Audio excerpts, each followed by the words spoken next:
Good morning, everyone, and we welcome you to our Saturday morning Bible study. This morning is Saturday, January 20th, 2018. We are recording from the Plainfield Christian Science Church Independent, Plainfield, New Jersey, the United States of America. And this morning, our moderator is Shardy from Pennsylvania. Good morning. First, I'd like to read from Message to the Mother Church from 1902 by Mary Baker Eddy. Quote, Christian Science stills all distress over doubtful interpretations of the Bible. It lights the fires of the Holy Ghost and floods the world with the baptism of Jesus. It is this ethereal flame, this almost unconceived light of divine love, that heaven husbands in the first commandment. End quote. Beautiful, thank you. Stills all distress over doubtful interpretations of the Bible. So we should have absolutely no distress this morning. We can all be at peace. Afternoon and evening, too. That's right.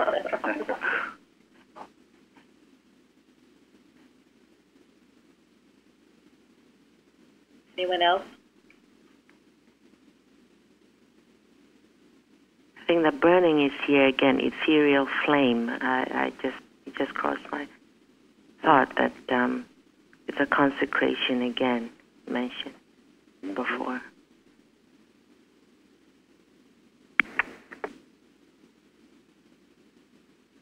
Don't get away from that purging. Well, and that is what makes it the divine comforter, isn't it?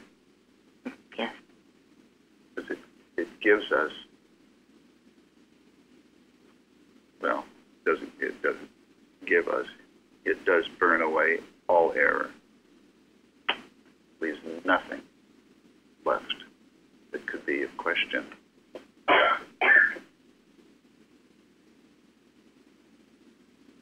And here we are, too, back to the first commandment, that heaven husbands in the first commandment. Beautiful.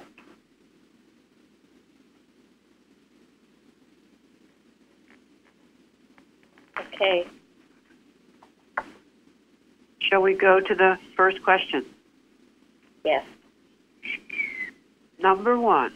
Oh, first of all, the topic is stand fast in the Lord. And then number one, what is the covenant God made with Noah? And that's, we looked at Genesis 6:18. Who would like to read that? I can read it. Thank you. But with thee will I establish my covenant, and thou shalt come into the ark, thou and thy sons, and thy wife, and thy sons' wives with thee. Thank you. And what is a covenant? It's an agreement. It also it has a moral faculty to it. Something is required of you. This is between God and man, of course. It's a promise. Thank you. It's also a contract between two people, and it binds them together. Thank you. Yeah, I read somewhere it makes a relationship between the two. Well, and it's the same covenant that Moses wrote about later as well, right? Genesis and Deuteronomy. The covenant is explained later on in the Bible, but science tells us it's the same covenant, isn't it?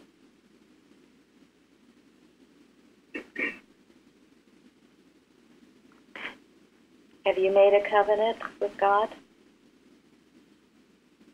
Hello? Hello, who's that? Who is it, please? I'm sorry that I didn't realize how late it was, but my name is Carolyn, and I'm joining the study. Welcome. It's not late. Thank you. Yeah, welcome. Glad you joined us. We're on you. question number 1.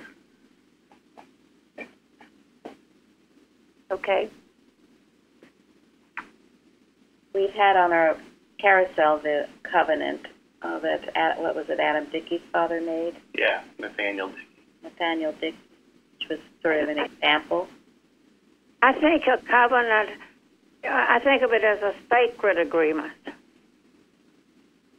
Very much so. Something is required of you. I mean, obedience. Yes.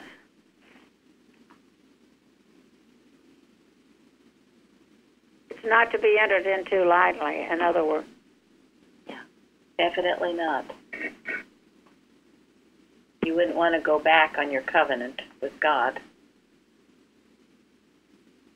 We've talked about it here before. Mr. Evans, the former practitioner here, he used to require that of his patients, that they make this covenant with God. And it's a good thought, a good suggestion. Making that covenant is what has helped me to stay in this church for as long as I have. The promise, it's the binding contract. You read the Nathaniel Dickey, you can get an idea of what that covenant was for him. It was very, very beautiful. But here by Noah giving his total obedience to God, what was God going to do for him? Save him Right. and his family. And his family. Mm-hmm. Forever. Their seed forever. True. So this is the first time that the word covenant is used in the Bible. And it seems like from here on, there's just more and more coming out in the Bible as to what the covenant means. Mm-hmm.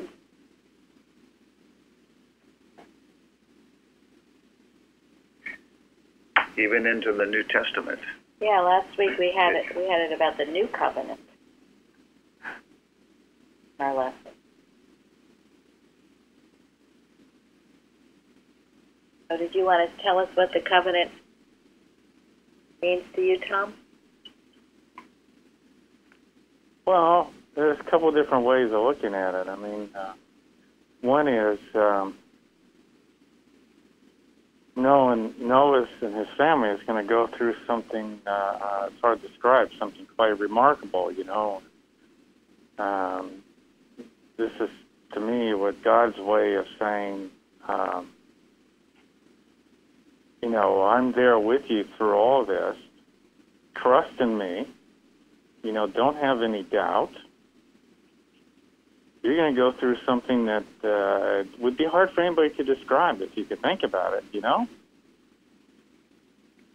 But just to trust God, and you're going to go through this. And so I think it's quite remarkable how the way this the Bible is written, you have the covenant being talked about before the flood and after the flood, which we'll get to in our questions later today, you know?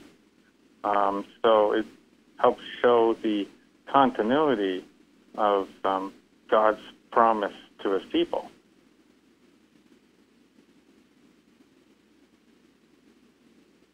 I think the covenant's also important because it gives you a foundation on which to stand and from which to go forth. And I'm thinking about the example of Noah here, where he went through the process of building the ark and enduring all of the criticism of those that obviously didn't hear the calling. Was safe in the ark for a period of 40 days, and during that time didn't know exactly when it was going to end. But one of the things that I get from this story is that error comes to an end. And the thing that endures are the things of God. And even though during the meantime error may put on quite an appearance, have various temptations, still that all comes to an end. And one thing does endure, and that is the things of God. And evidently Noah knew this from the beginning. Must have had a firm relationship with God before this whole thing started, but it just shows the outcome of it all. Thank you. How long did it take to build the ark?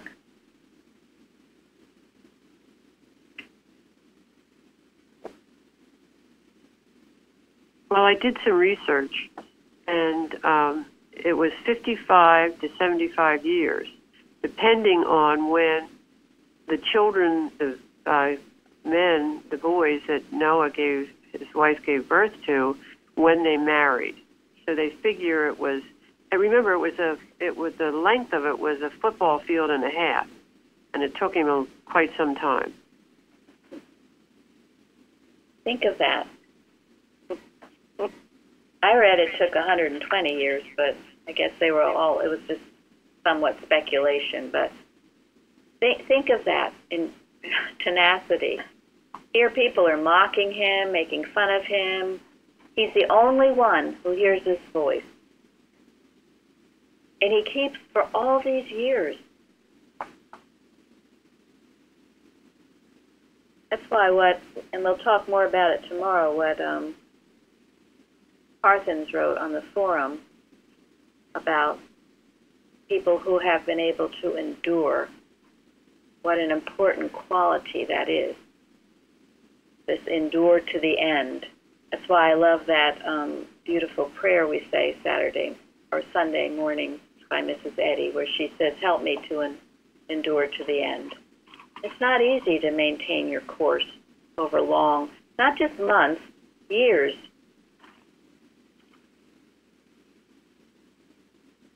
Anybody can do it for weeks or months. Try it for years. A test of faith, obedience, diligence, absolute giving it all for God. Thank you.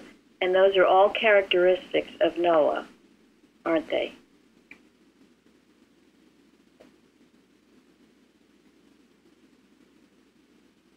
His faith, as Tom was saying, the trust to believe it.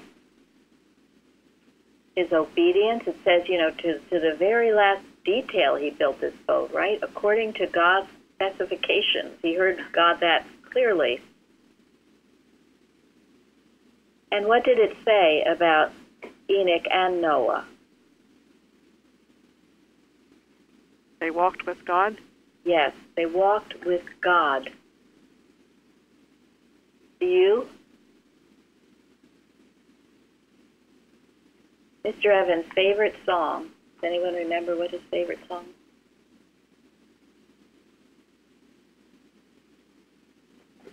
Walk with God along the way, it is a holy day. No? Bruce, do you remember? Are we talking about hymn 418? No, it's not a hymn. He used to play it on his sax, and he loved it.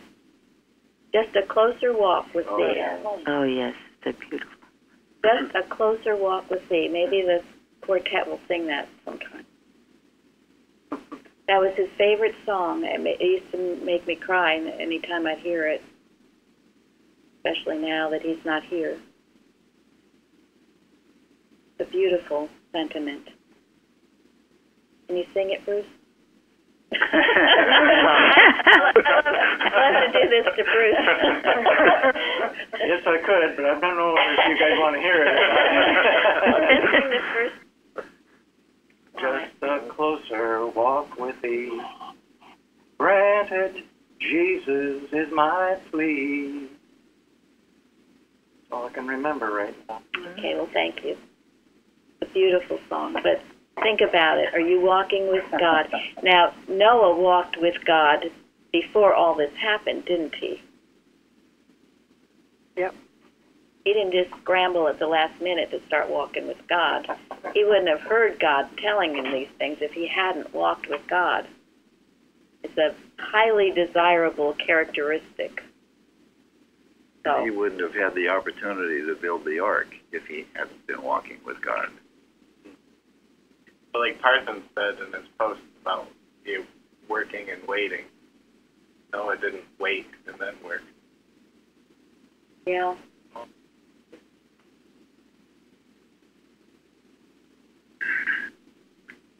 It's very important, and maybe this is a good time.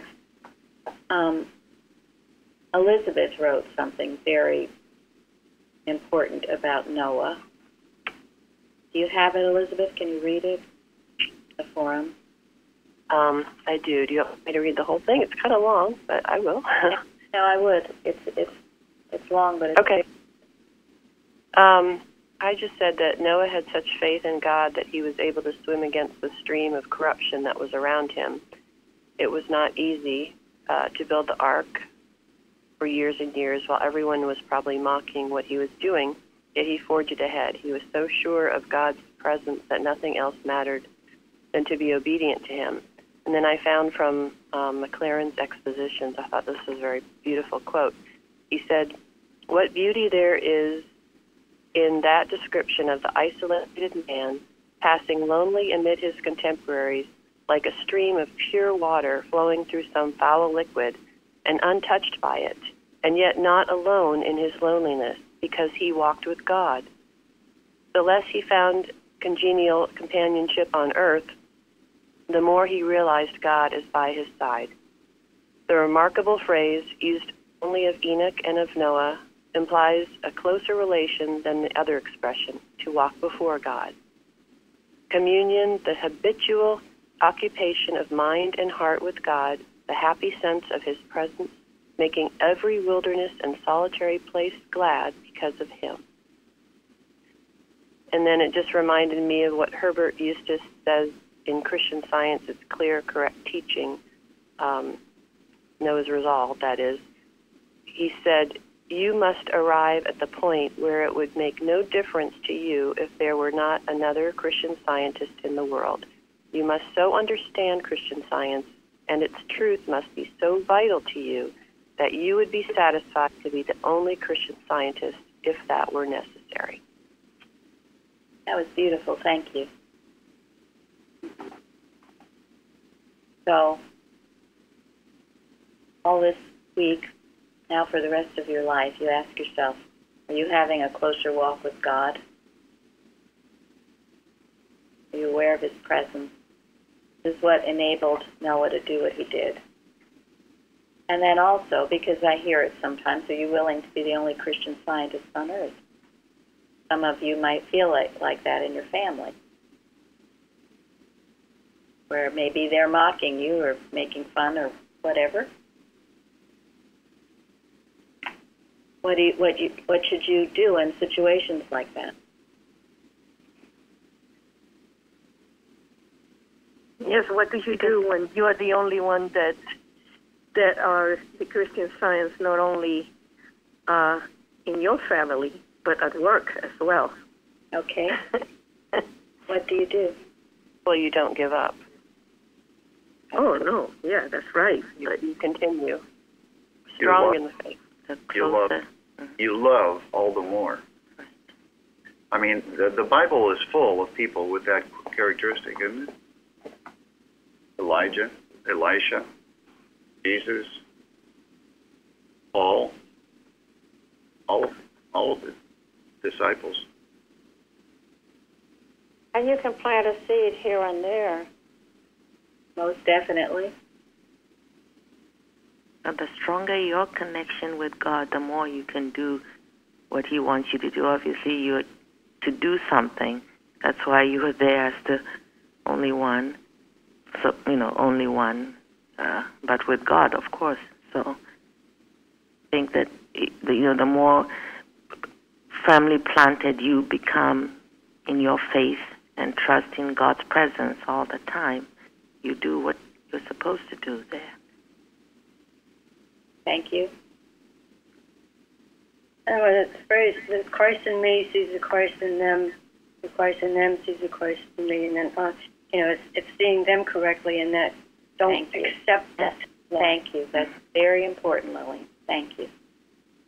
You don't see them as ignorance, and you're preaching to ignorance. You see them already in the kingdom of God as Christian Scientists, because they are. There is nothing else. If God is all in all, there is nothing else. It's your misconception of them. Mrs. Evans used to tell us, because in those days, early days, husbands were never Christian Scientists. It was a church full of women. She would say, see your husband in church. You see them already there as accepting it and as knowing it, because somewhere inside them there is the truth. And that includes whether it's work or family or wherever. That's how you bring them in, by knowing they're already there. Otherwise, you are preaching down and thinking you're superior to them in some way, and you're not. And I used to feel that. I'm a Christian Scientist. I know this, but you don't. That gets you nowhere fast. That's why they resist it. And look for the ways that they are a Christian Scientist. Look for the good in them. Seek it out. Find it. Expect it. And then I thought, too, with Noah, he just quietly went about his business. He didn't get upset with anybody, not that we know of. He just kept building the ark. People were probably mocking him, saying terrible things. He didn't get offended. He was an example. They didn't like that example because that example was a rebuke to them. He was worshiping a God they obviously didn't believe in. He was hearing voices that they didn't hear. So they weren't too nice to him, and that sometimes does happen. But he didn't let it get him all upset, did he? Just quietly went about his business. And this was for 70, 80, 90, 100, 120 years. Good grief. And here he was predicting all this, saying, well, there's going to be a flood. There's not even any rain for all this time.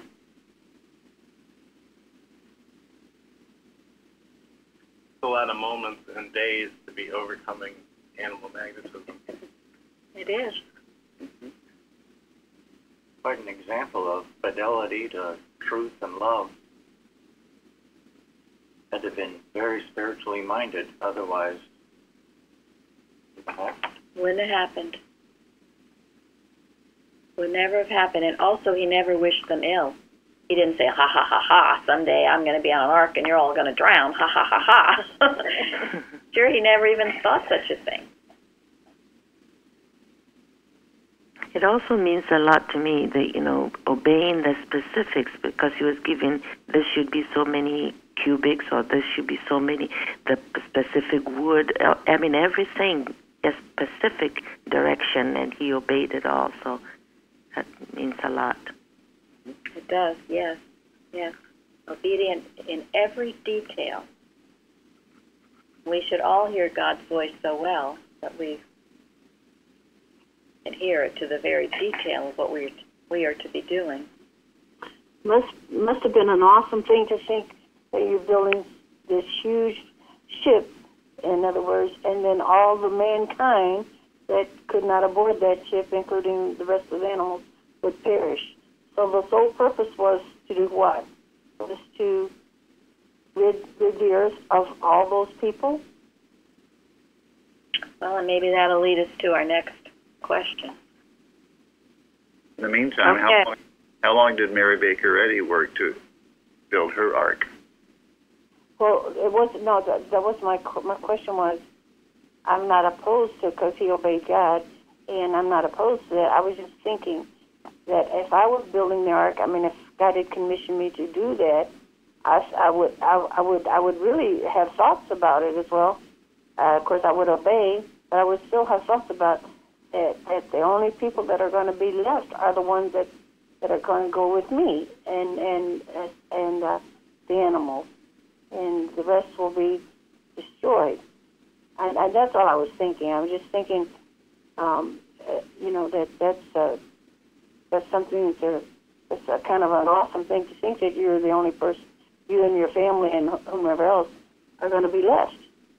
Sure, and the human mind will chew on things and evaluate things. And if you listen to the human mind, you might end up doing the wrong thing, huh?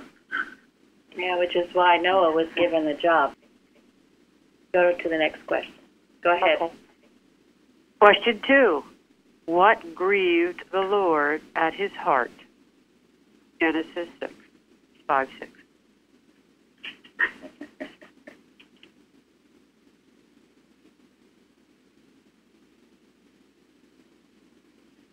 It's wickedness. Wickedness of mankind. Stubborn, rebellious, disobedient, all those. And did it. This is the language of the Scripture. Essentially, it's saying that this is the self-destruction of evil. If you do wrong, you're going to feel the pain and the penalty for it. So it gets resolved. I also thought that everybody had the opportunity at that time to go to God and see what they needed to correct in their life. And if they changed their evil ways, just like we all learn lessons, we had the opportunity to change. And they had the opportunity that they could have changed and maybe been part of the ark. God just didn't wipe everything out. Thank you. I mean, goodness, they had 70, 80, 90, 100, 120 years to be thinking about all this. That was a good point. Thank you. So, and two, we learn, and it's in this week's lesson, that God is not a God of wrath and does not destroy. It is the era destroying itself, all the rebelliousness and wickedness and everything else destroys itself. God doesn't do it. And I was going to say, he was speaking to all of them, too. They just weren't listening. absolutely. But this is an interesting, this is a good point, because this is where so many people interpret the Bible incorrectly. The author of Genesis said that the Lord grieved at the wickedness of man and the evil throughout all men. And he even regretted that he created man. So what kind of Lord is the author of Genesis here talking about? This is a human concept. It's a human Lord. A human Lord. A human concept of God. Is God capable of grieving? No. No. No. Later in the Bible it says he's your eyes then to behold iniquity. That's right. Yeah, and Mrs. Eddy explains very clearly that God does not know evil, which is a tough concept for a lot of so-called Christian churches to accept. Which is also why all of you should be very well familiar with Mrs. Eddy's, she called it her masterpiece, Unity of Good, which she explains this. And she says it's a topic we probably shouldn't discuss because it's such a deep topic, but on top of page 2, she says, the scriptures declare that God is too pure to behold iniquity, Habakkuk, but they also declare that God pitieth them who fear him, that there is no place where his voice is not heard, that he is a very present help in trouble. Now, there are many ways we think about God. But one sure way should always be love. And there is a place where Mrs. Eddy says where we need to get back to that old-time thinking of God, where he is this loving, kind, benevolent Father. Sometimes it helps at our present stage and growth to feel him that way, and not just this divine consciousness. So, however it helps, And as we grow, I'm sure our concepts of God grow and change as we study the textbook and the Bible. But it's always the 7 synonyms with capital letters. And there are times I feel I need to know God is a loving, kind Father. And I wouldn't want to do anything that would upset him. It helps me to think that. If it helps me, then it can't be wrong. That's how I feel. Now, is he really that way? We know he's not this big Father sitting on a throne. No. I feel like, this is this loving Father in whose presence there can be no wickedness, rebelliousness, and all these other negative qualities. So that's helpful in our way to think of God this way. And a very highly spiritualized person, as Moses was. Noah. As Noah was, and as we think Moses wrote Genesis. Yeah. Would grieve at the wickedness that he sees around him or her.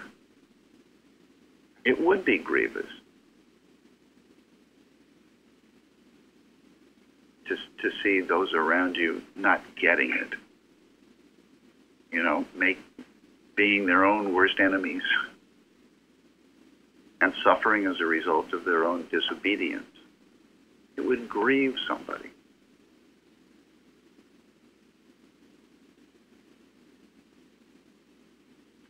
I mean, all of what Moses went through, wandering around for 40 years, the disobedience of the children of Israel, he was grieved. I'm sure he grieved often. We know Jesus wept.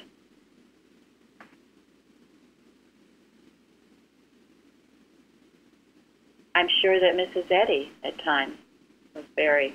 Mrs. Eddy wept often, I'm sure. And especially probably when she foresaw what would happen to what she had brought to the world, in the big stream of things. Yes. She was also, for some time, the only Christian Scientist, wasn't she? And look what one person did. So we must never despair. It's all in our own thought anyway.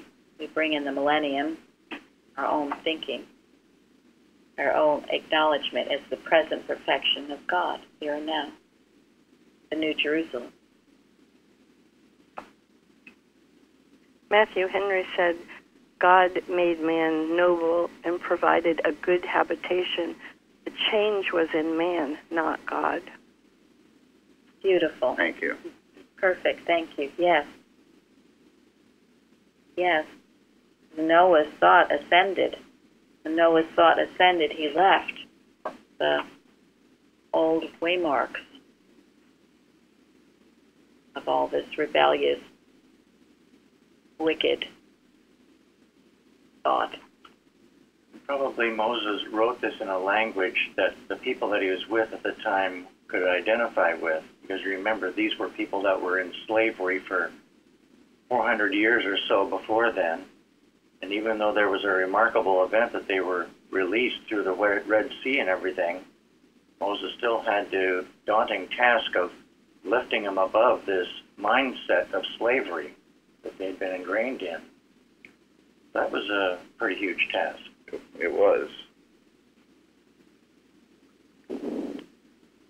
Even Mrs. Eddy writes in Science and Health, and I don't have the quote, that, Moses led the people of Israel to worship God in spirit instead of materially. Yeah. Not a quote, but that's something. Yeah, these prophets, their concept of God was ascending and growing as they walked with him and talked with him. Okay, should we move on now? Oh, actually, I wanted to share something really quick from Science and Health I thought was interesting. It made me look at it differently. Mrs. Reddy writes on page 570, quote, "What if the old dragon should send forth a new flood to drown the Christ idea? He can neither drown your voice with its roar, nor again sink the world into the deep waters of chaos and old night. In this age, the earth will help the woman. The spiritual idea will be understood. Those ready for the blessing you impart will give thanks. The waters will be pacified, and Christ will command the wave. End quote. Beautiful. And that's the covenant, isn't it? Yeah. The promise. You know, I've often thought of our church as the ark. And I thought of, people 2 by 2 coming from various states and countries. It is. I didn't conjure up that thought myself. I think it was God-given. The right concept of science, which is the ark. And that's what someone had expressed, not in those terms, but as a comfort, as a place to find comfort. So, with what's on the website and so on. Thank you. Yeah. And if you see our definition of ark in the lesson, safety is the idea or reflection of truth, proved to be as immortal as its principle, the understanding of spirit, destroying the belief in matter, God and man coexistent and eternal, science showing that the spiritual realities of all things are created by him and exist forever. It's the ark that we are in. Yeah, I really like that, because going back and reading Genesis 6:18, with thee will I establish my covenant, and thou shalt come into the ark. It really gave it a lot of meaning. Thank you. So thank you, Lynn. And that quote brings it to present day, brings it to now. Very comforting. Yeah, because Mrs. Eddy went through the same. She experienced everything that Noah and the prophets and almost everything that Jesus experienced, except the actual crucifixion, of course. But she experienced the ridicule, and she persevered. She established what God promised would come. Comfort her. And I remember when we came to this church many, many years ago, it was a good church. Mrs. Evans walked with God. She healed. She had a great love for the science, a great love for Mrs. Eddy. And the flood came in a different way, but it came. And God brought us through the flood. So we have something very precious it's very humbling to see how prophecy is being fulfilled in our time. And it's very comforting to see how God is taking care of those who are walking with him. I thought it was amazing because Noah heard this covenant back in verse 18 of chapter 6. We described all of the years that it took to actually build the ark. Just think, the flood didn't actually come until after the ark was finished. It gives you a picture of the divine hand controlling this all. And what Gary was saying about our church and what we went through, yeah, the flood came. But you know something? That ark of our own was already established. Thank God to Mrs. Evans, who heard the calling and followed it. So when the flood did come, there were those that were carried in this ark, and the line of light continues. And we certainly were ridiculed. We were called, and I guess to some degree I'm still told we still are, called renegades. Jeremy said if he knew we were called renegades, he would have come sooner.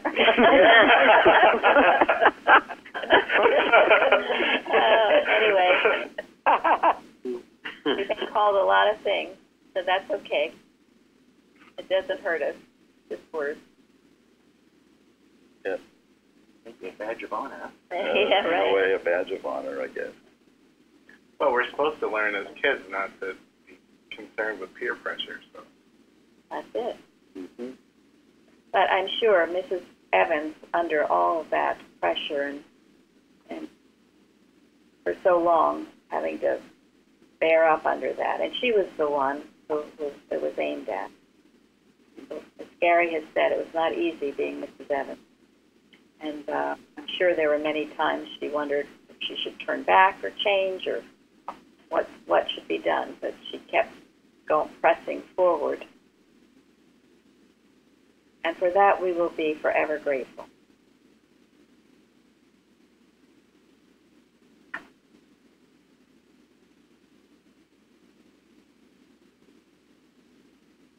So, how are we doing, Charlie? Oh, it's wonderful. Actually, you know, in the beginning when we opened up, I wanted to say welcome to the Ark, but I didn't have enough nerve. Now you do. Yes, now I do. All right, question 3. What were the divine instructions given to Noah? Genesis 6:13-14.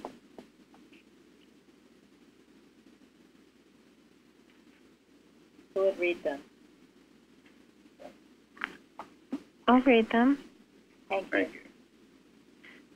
And God said unto Noah, The end of all flesh is come before me, for the earth is filled with violence through them.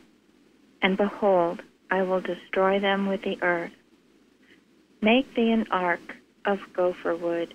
Rooms shalt thou make in the ark, and shalt pitch it within and without with pitch. Thank you.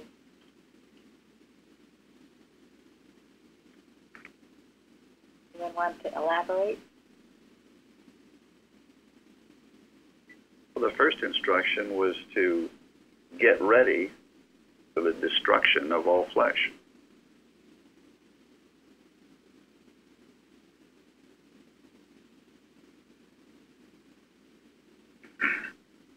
I couldn't find a whole lot on gopher wood, but I did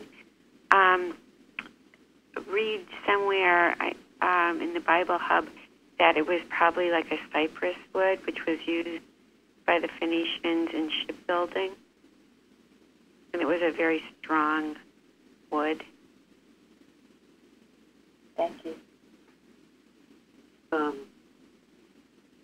With regard to the question about getting ready for the destruction, in the lesson it has the definition of Noah as the knowledge of the nothingness of material things and of the immortality of all that is spiritual. And I think that might have to do with that. Thank you. That's very spot on. Exactly. We should all be ready for the destruction of all, quote, flesh, shouldn't we? And what does that mean in light of our understanding of science?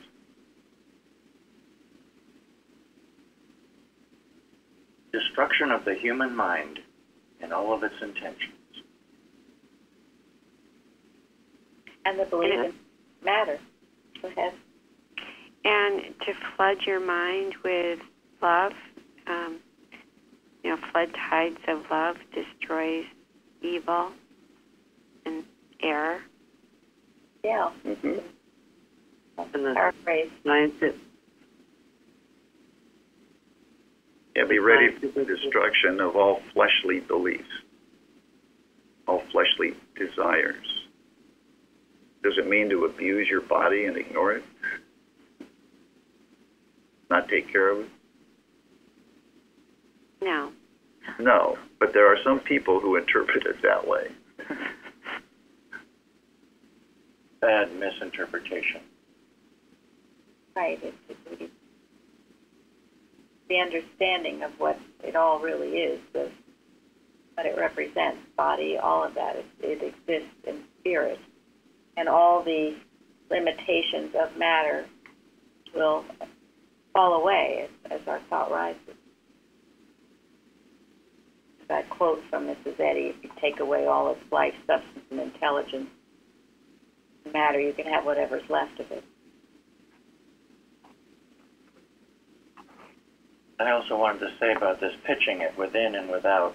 Pitch is something used to plug up all of the holes in the joints so that there's no leaks. And speaking for myself, I know that as I've progressed, error would like to try to find a foothold or a way to sneak in. So the importance of self-examination, which what I think is what pitching is, plugs those holes. I got the same sense of, preserving the purity of the science. It's like making sure that no holes are there for anything to enter. Mm-hmm. Very good, thank you. That he instructs us to stand porter at the door of thought, right?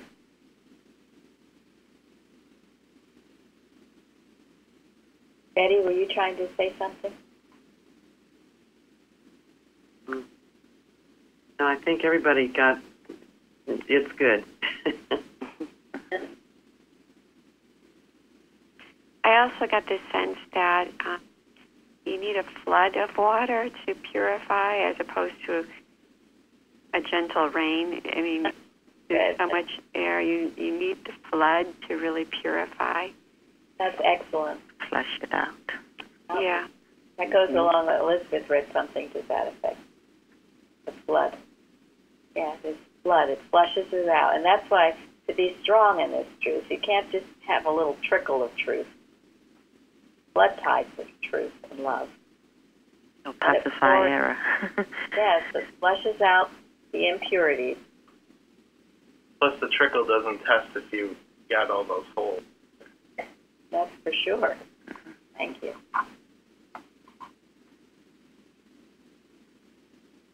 I was curious also, the age of Noah was 500 years, and the time of the ark was 600 years.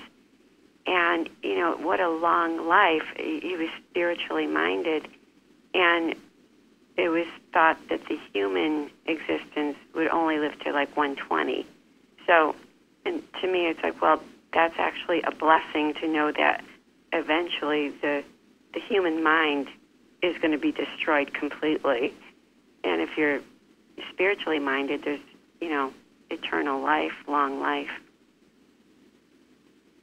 Well, even the medical profession research has shown that the human body regenerates itself every few years, and that there's no biological reason for the human body to stop working. It's a mental belief. Yeah.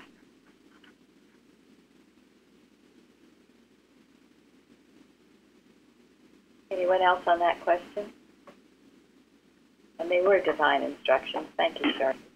Spiritualized instructions.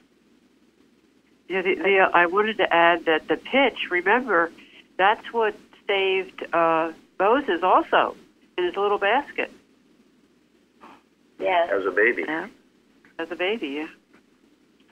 That's right. He was put in the rushes on the Nile River. Yeah. He had a little boat.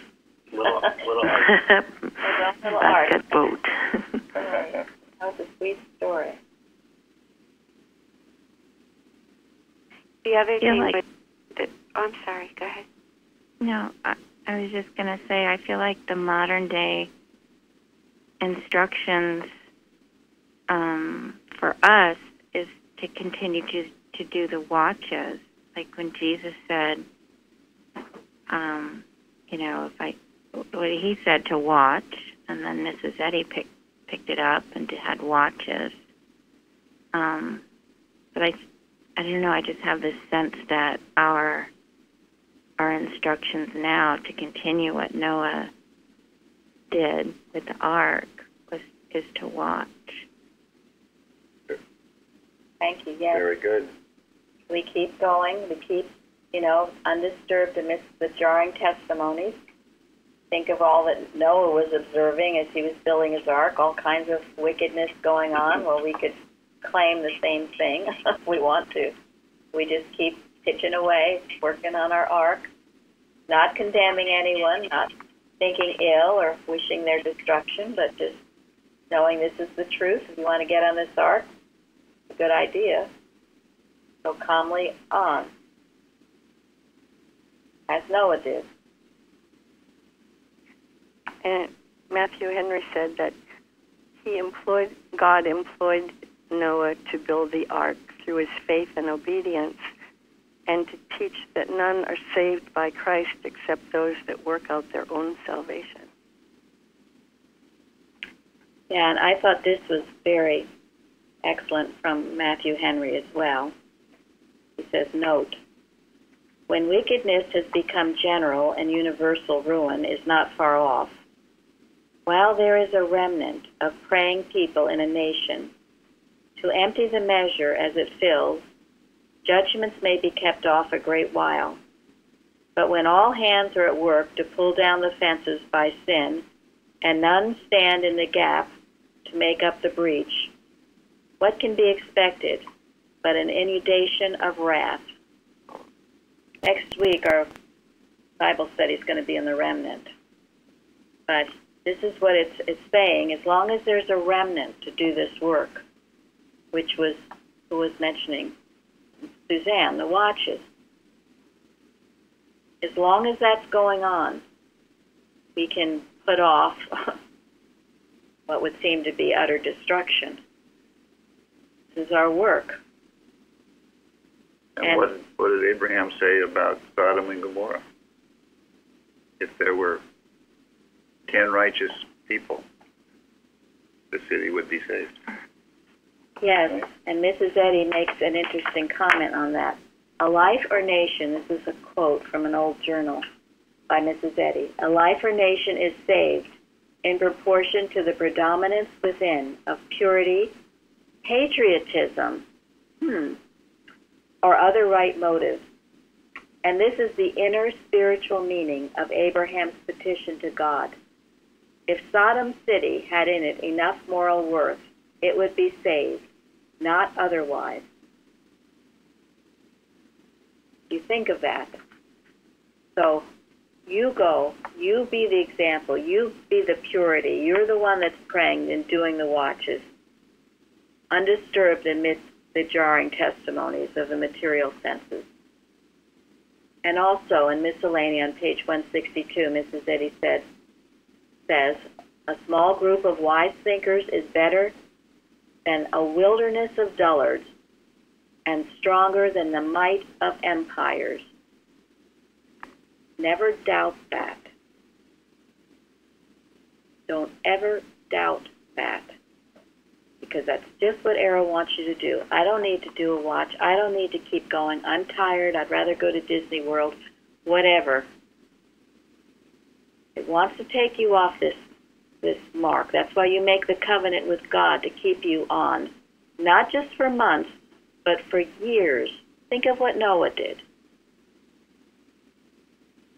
And as Parthens wrote on that forum, that's how work gets done. That's how it's achieved.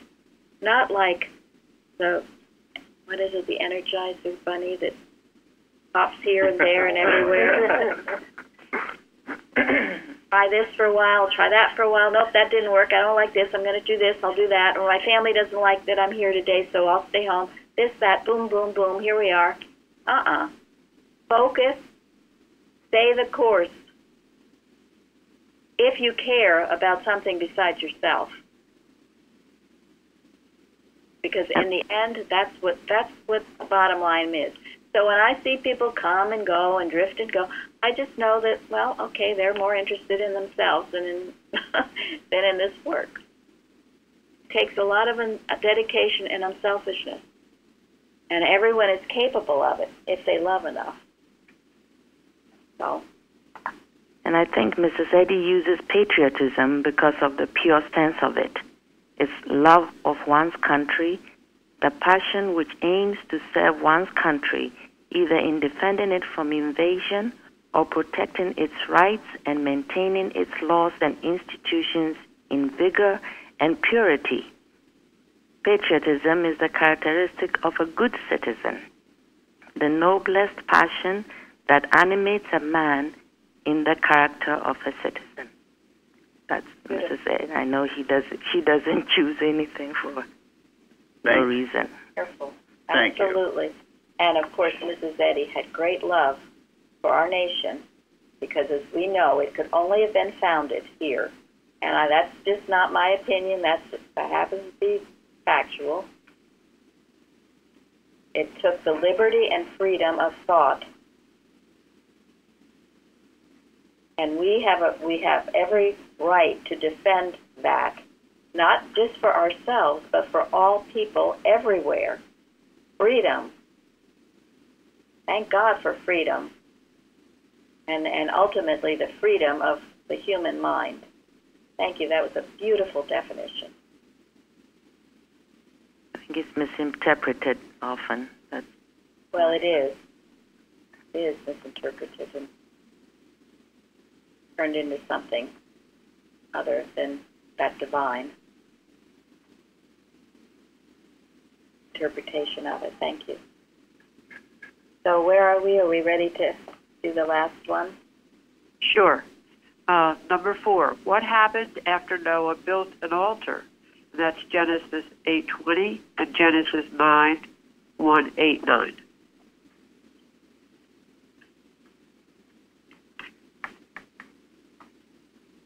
Wasn't there a rainbow?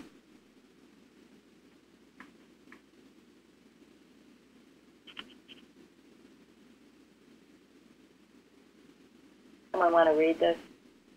Read it, Jeremy? Sure. 8:20.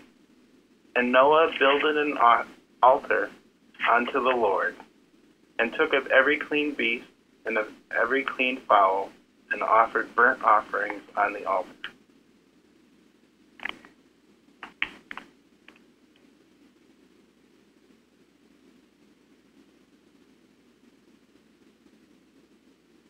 Well, again, these great prophets, it's the first thing they do. I mean, they probably were hungry. I read that they were in that ark for 370 days. Can you imagine? And that there were 7 pairs of each kind of animals. There were only 8 people. Must have, as we've been talked about, must have been pretty smelly and everything else. They might have had a few other things on their mind that they wanted to eat or make a home or whatever, but the first thing they did, build an ark, build an altar. First thought they had was for God, gratitude for God. Is that your first thought? Yeah, their burnt offering was their gratitude, wasn't it?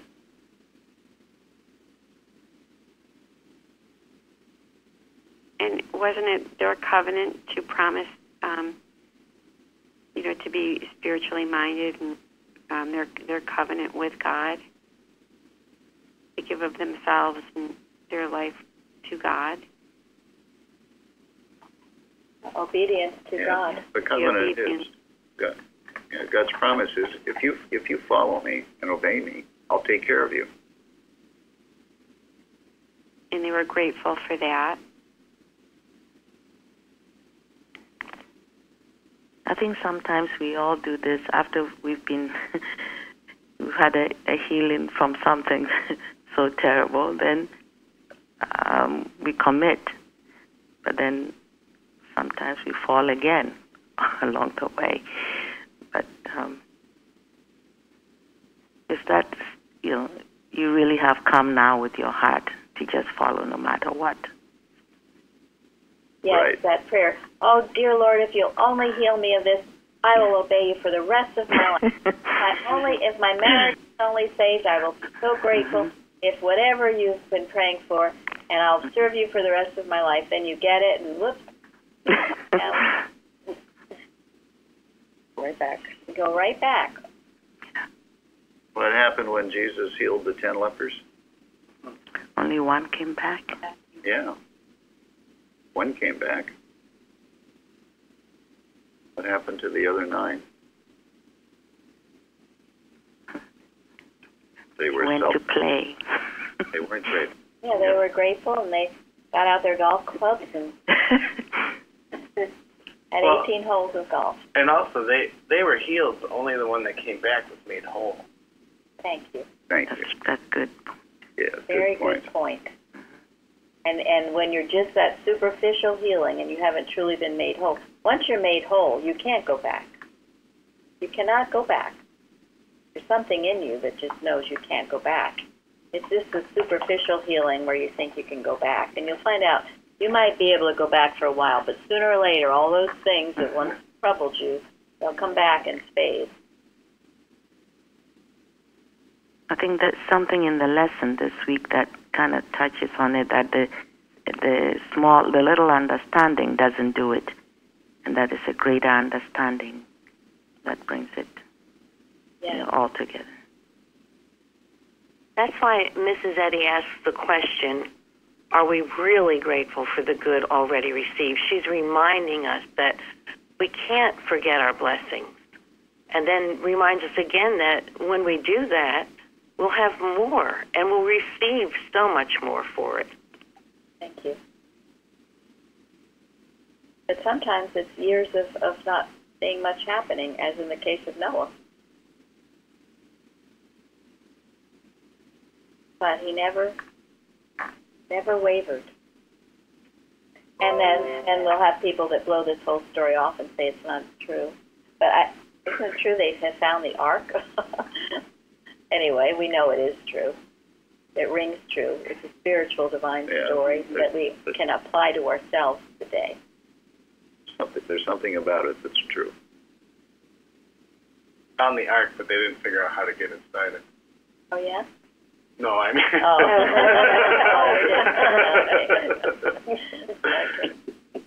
I saw a video once where I think it's on Mount Ararat, and there was a great space there, almost equivalent to this, the length and everything. They were measuring, and it sounded like, that's where, I don't know, but it looks so true.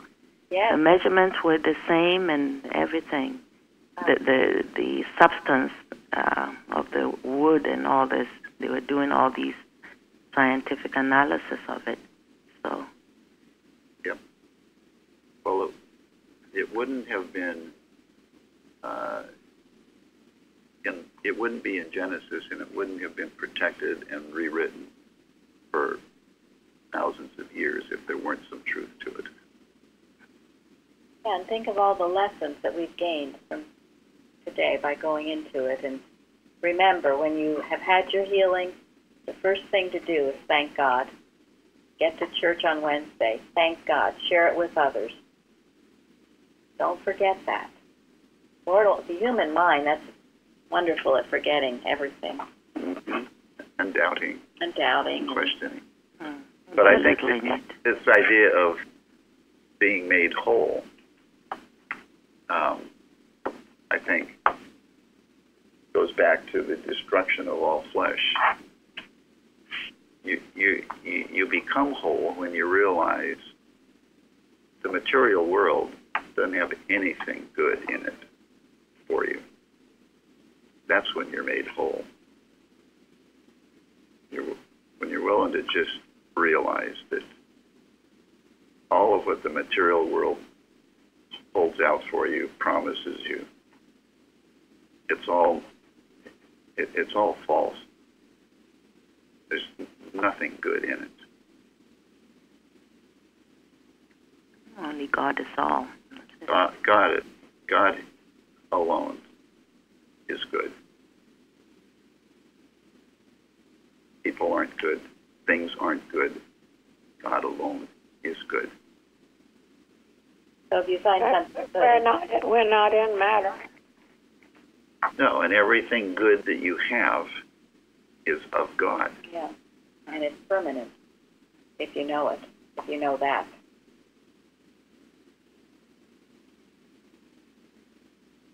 So anything else? Go ahead. It reminds me of the scientific statement of being, where it says not material but spiritual. Yes.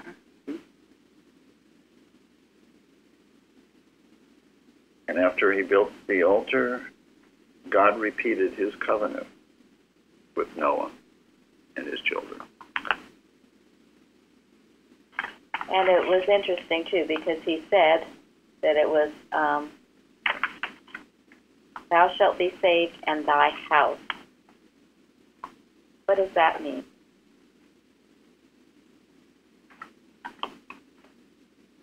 All whom your thought rests on. Yes.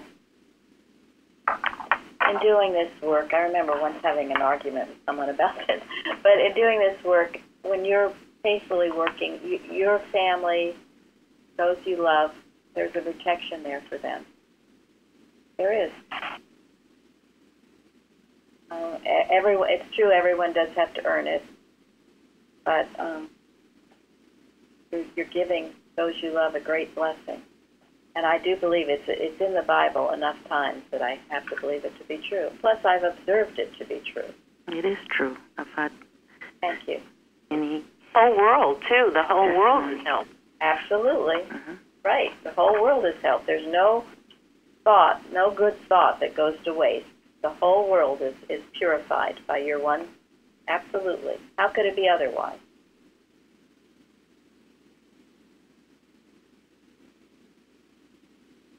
So never doubt these things. They're the truth.